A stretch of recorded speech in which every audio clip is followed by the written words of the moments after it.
There comes a point in the silent evolution of the mind when clarity becomes its own cage, where insight becomes poison, and the gift of seeing too far ahead, of feeling too much from within, stops being a blessing and turns into a curse, particularly for the INFJ and INTJ, types known for vision, poise, and eerie depth, who begin to fracture not with fire or fury, but with precision, appearing intact while a tremble and pressure build beneath their calm, a pressure that waits quietly and cleverly until it breaks. We romanticize these types as the mastermind or the empath, turning them into mystics and strategists who've mastered life's secret code, but rarely ask what happens when they stop believing in it, as their shared introverted intuition, which interprets reality and constructs futures from whispers and patterns, turns their inner world into a haunted house when that vision collapses, with the scariest part being their terrifying skill at hiding this implosion,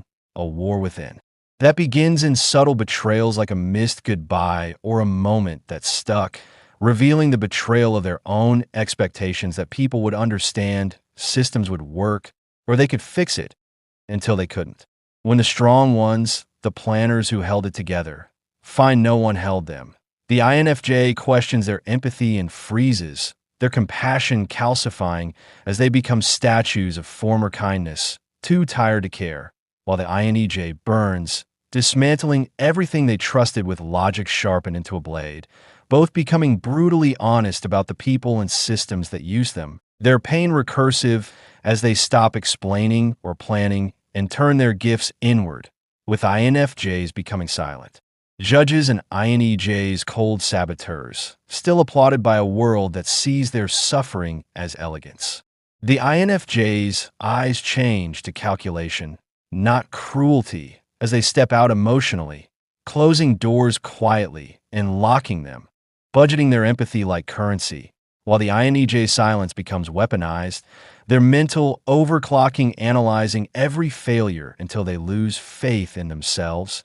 destroying ties and futures with clinical precision, hating the collapse they don't thrive in but pursue to reclaim control, trapped by a psyche screaming in symbols and dreams, dodging their soul's depth. As Jung described, keeping them moving quietly and elegantly while the world applauds their composure as strength, though it's armor over a fracture formed in childhood or betrayal, when they realize seeing deeply into others didn't mean being seen. For INFJs and INEJs, relationships are systems of meaning, architectural constructs that collapse when they fail, with INFJs retreating into silence that tastes of disappointment and exhaustion, becoming ghosts who feel everything but wear silence as a straitjacket, while INEJs dissect failures like a postmortem, their logic infected by rage when betrayal sinks in, leading to a clinical destruction of jobs, homes, and partners as they reboot alone. Both experience internal collapse, not drama, looking controlled while their minds scream and bodies shut down, with INFJs seeing people as patterns of manipulation and INEJs seeing systems as unreliable, both isolating as they test or assume failure, mistaking protection for peace and detachment for growth, surviving alone while the world calls them wise. Though they haven't felt safe since being understood or since a plan worked without costing their humanity, walking through life like ghosts, in glass armor, brilliant and unreadable. Eventually, the INFJ's performance breaks, their warmth mechanical as they become detached observers, while the INEJ's logic shatters into noise, both fracturing as the INFJ's feeling function judges flaws instead of beauty, desiring to be untouchable, and the INEJ's inner critic becomes an executioner, rebuilding walls instead of bridges,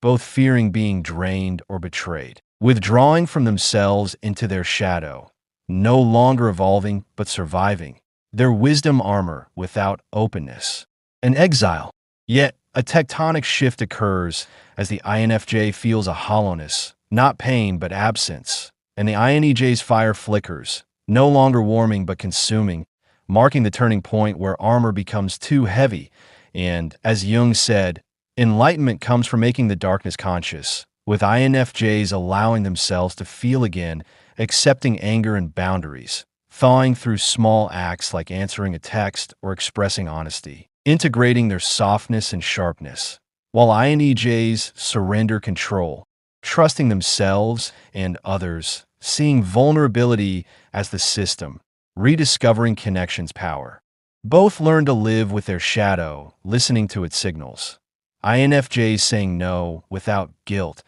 INEJs admitting they feel and don't need all answers. Redefining strength as integration. Holding paradox as ice and flame. Becoming strategists and empaths. Builders and souls. Not erasing the past, but including it. Exploring the self with wonder. The shadow a companion, not a curse. Its coldness and fire messages finally understood. This reflection isn't meant to answer every question, but to awaken those unasked, urging you to ask, write, and live them.